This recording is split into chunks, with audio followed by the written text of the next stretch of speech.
This GPU on the right here is currently a Mini ITX mountable 2-slot RX 9070 XT.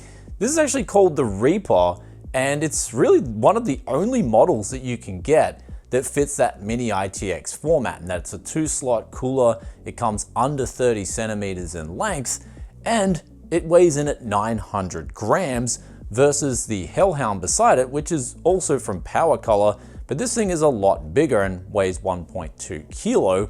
However, I was looking for a GPU that I was going to put in my Mini ITX rig, and the biggest reason for getting this is because I want to actually change back to AMD in my main system and give them a proper trial, where I've just been so impressed with the RX 9000 series cards that have been launched so far. And the main reason is the driver stability has been rock solid. I haven't had one game crash on me, whether it's out of the box settings or whether I've been undervolting the whole months I've been using these GPUs. And this is actually a massive contrast compared to the previous RX 7000 series cards, where I had personally a lot of problems, but even versus the RTX 5000 series, where I'm just noticing games will crash, I'm having a lot of bugs and issues, even on my main system, that just weren't there on the RTX 4000 series. So what we're gonna do right now, of course, before we mount this into a Mini ITX system, is I wanna make sure that this 900 gram card is gonna be able to effectively handle the heat out of the box and that it's not gonna entirely suck. And also, if we undervolt it, especially because it's going in a Mini ITX rig, what are the temperatures going to be like? And so we'll do these standard tests versus the Hellhound on our open test bed system, but then also later in the video, we're gonna mount this in the Mini ITX rig and see how much worse it would get. And for those who are wondering if this is a decent model or not, we'll find out here today, right after today's video sponsor. Do you need to get Windows 10 or Windows 11 activated and don't want to spend $200 or some other exorbitant price? Well, if so, today's video sponsor VIP SCD Keys has you covered. For as little as $15 using the coupon code BFTYC, you can get Windows 10 activated, and for a little bit more you can get Windows 11 activated too. Links in description below to find out more. So we're now coming back after finishing up a heap of different benchmarks, and you can probably tell by the smile on my face, I'm actually very impressed with this model right here. The only problem that I had when I initially installed the card was that I thought there was some kind of coil whine. However, after running Firmark for a couple of hours, the coil whine seems to have dissipated to the point where it's not annoying. That being said, let's get into the benchmark numbers to see how this would compare to the Hellhound edition, which is a more premium model. And as you'll see in the benchmarks here, the results are actually pretty impressive. The FPS numbers are only ever so slightly behind, whether it's in Marvel Rivals or if it's in Space Marine 2, it actually matches the FPS numbers in Space Marine 2. And this is because I actually had to go back and retest Space Marine 2 on all the AMD cards because there was a performance uplift introduced either via the game update or the driver update. I don't know which one I'd put that down to, but there is a performance uplift that has been noted in this game. Then moving on to Final Fantasy 16, the numbers here at both 1440p and 4K were very close to that of the Hellhound edition. And then moving on to Riftbreaker, it was a very similar story. And then moving on to Fortnite, here's where the numbers only ever so slightly trail that Hellhound edition. But here's where, if we look at the power consumption, this is where the Hellhound edition goes up to 320 watts. This edition here hovers around at 305 watts. So the OC edition does use a little bit more power out of the box. But that said, when we get into the undervolting results, here is where this model does do extremely well, where if we look at Space Marine 2 on our results here, we've got 68 average FPS out of the box. We can then take down our power consumption nearly 100 watts, and we've got 66 average FPS. The sweet spot setting for this particular model was minus 70 millivolt, and this happened with a plus 200 megahertz offset, also with a minus 30% power limit, and then 2,800 megahertz on the memory set with fast timings.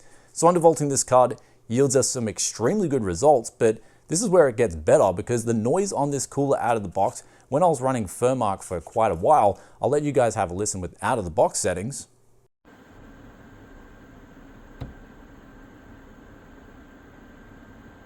Then also if we undervolt this card, we then get even lower noise and of course power consumption. I'll let you guys take a listen to this profile.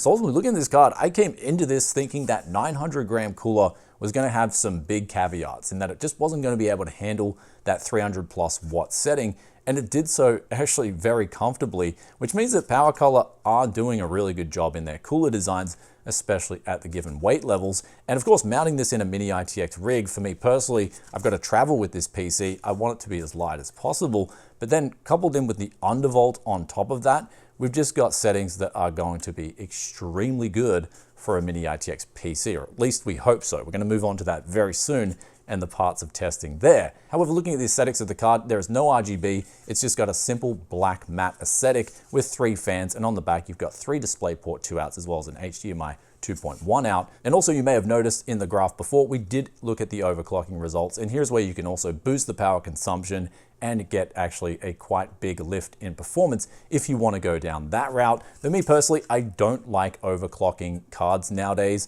I prefer to undervolt them. And the main reason, especially with the RX 9000 series cards, or at least the RX 9070 and the 9070 XT, is mainly those memory junction temperatures, which I have included in the video overlay footage that you'll be seeing here in today's video, where you can see that those memory junction temperatures do go up to around 90 degrees, which me personally, I like to keep these closer to 80 or under if possible, and that's where undervolting, in my opinion, plays a big role in just keeping that peace of mind and the longevity of these cards running for years to come. That 10-degree difference on the card, it might not seem like much, but it does weigh up over the years, especially if you want to resell your card in the future, which the way things are going with tech progression, resaleability of used parts is just, I feel, going to hold their value more over time. Anyhow, guys, if you've been wondering about getting on an RX 9070 XT or a 9070 and you've been looking at this Reaper edition model here, it's actually looking really impressive, at least from the numbers that I've been seeing so far. And the good thing is about this model in particular is it's coming in, at least in Australia, at that MSRP level for a 9070 XT. So as soon as I saw that, I was like, well, that for me personally is a win-win. Where I'm finding that a lot of GPUs that are smaller on these higher end product stacks just come with this premium, and a lot of the times it's just like a premium that you're just sitting there going, why is this the case? But this time around, it's great to see that you've got one with the MSRP and it's giving out really good numbers. So we've now just mounted this RX 9070 XT in the Lian H2O Lian Li case, and it's a really easy fit. You've got a lot of room on the top there for your cables, a lot of room at the bottom, and even some room at the side here. So really easy model to mount in a lot of ITX applications. Now you may be wondering, what is this build? Well, it's actually a i9-10900K build, which I still use for my main editing PC. However, what I'm gonna be doing very soon is there's gonna be another video coming, and I'm gonna be trying out a heap of different motherboards, PCIe cables, and GPUs with these newer graphics cards to see what the compatibility is in terms of just getting the PC to boot up properly. Because previously I did a Mini ITX build with a Ryzen 7 9800X3D, and I just had issues where the PC was so unstable when booting off the Mini ITX board over the riser cable with the RTX 5000 series. I just had to give up and go back to the trusty i9-10900K. But I'm going to be trying out a heap of different platforms very soon just to check out this issue, because I think it's something that a lot of people don't talk about, but I've tried a heap of different motherboards on the newer AMD platform, and I've just been met with these problems where sometimes it'll boot up and then sometimes it won't. And you just can't have inconsistency when it comes to your main workstation PC. So this thing here, we're going to boot this up and then also check the temperatures now in this Mini ITX outfit, as well as I'm going to start editing this video on it just to talk about the experience of going back to the RX 9070 and just talk about the experience of going back to AMD in my main system for the GPU.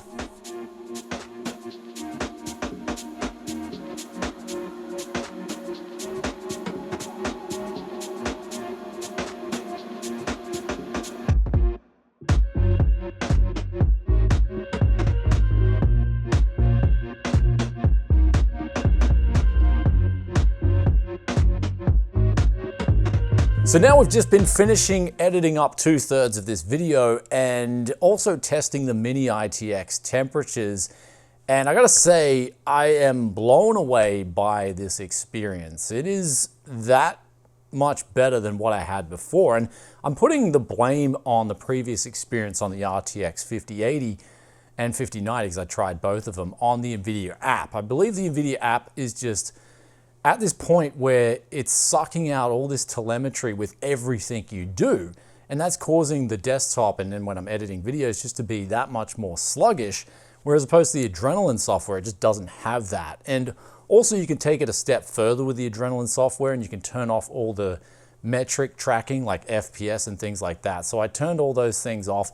I then applied the undervolt, and I've been using this now for a couple of hours, and it's just been a smooth experience, really fast, really snappy. Now, there is only one little problem that I came into so far, and that's the recording software, the Relive. And what that's doing is it's sometimes switching the monitor on which it'll record the footage on. But outside of that, the previous experience I had on an RX 7000 series card, the recording software would actually bug out the editing process. This time around, it's fixed all that. So there's only one little problem, which isn't really a problem. I can just get around that by recording my footage on whichever monitor it decides to record on.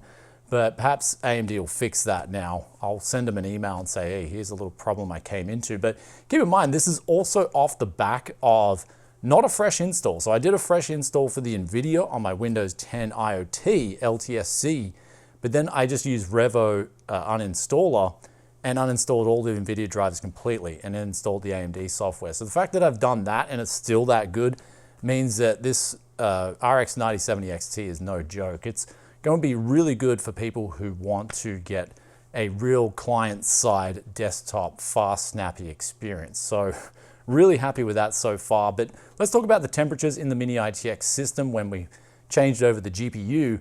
And here's where the temperatures when we undervolt are okay. And I'll pull up the graph for you guys with the open test system versus the Mini ITX system. And you'll see that when we've got on default settings in the Mini ITX system, the fan speeds will run a little bit louder, they will run a little bit faster, and the temperatures will be a bit hotter in both configurations. And also the hotspot temperature does jump up about 11 degrees over that of the undervolt setting. So if you are going to get the Reaper and you're going to put it in a Mini ITX system, I do heavily recommend undervolting this card. I wasn't able to achieve the 2800 megahertz memory. I was only able to get 2750 with the fast timing. So I had to drop down the memory speeds about 50 megahertz before they're quad pumped on the GDDR6. But that said, 50 megahertz isn't that much. And I'd put that down to just being an older system and not having as good of a system in place with the Gen 5 support on the newer X870s and B850s like that versus this Z490 motherboard. I think the difference is there in that the actual traces enable it to get some slightly faster speeds with the RX 9070 XT. But that said, we've also then tuned the actual speeds on the GPU plus 100 megahertz, minus 30% power limit, and also a minus 60 millivolt undervolt for the GPU. And everything's just been stable so far. Nothing's crashed out or nothing's bugged out. So there it is, guys. If you're looking for an RX 9070 XT, and you want one that's small and it's going to do the job, then this Reaper edition here is just a really good solution. So it's not going to break the bank a whole lot, especially when you look at the prices of RTX 5080s and 5090s and things like that. This thing is actually surprisingly really good. So really impressed with this Mini ITX solution, and I hope you guys enjoyed today's video, taking a look at the Reaper and whether it's going to do the job or not. So for me personally, the experience has just been that good that I'm going to be closely monitoring this over the next few weeks, and I may even make an update video with how the experience has been so far, coupled with the fact that I also want to try out a couple of different setups, like a Ryzen 7 9800 X3D setup, as well as a 12900 KS setup, but we'll have that in a separate video coming up very soon. Anyhow, guys, with all that aside, hope you enjoyed today's video on the Reaper Mini ITX 9070 XT solution. If you did, then be sure to hit that like button. Also, if you have any questions or comments, be sure to drop them down below, and I'll catch you in another tech video very soon. Peace out for now. Bye.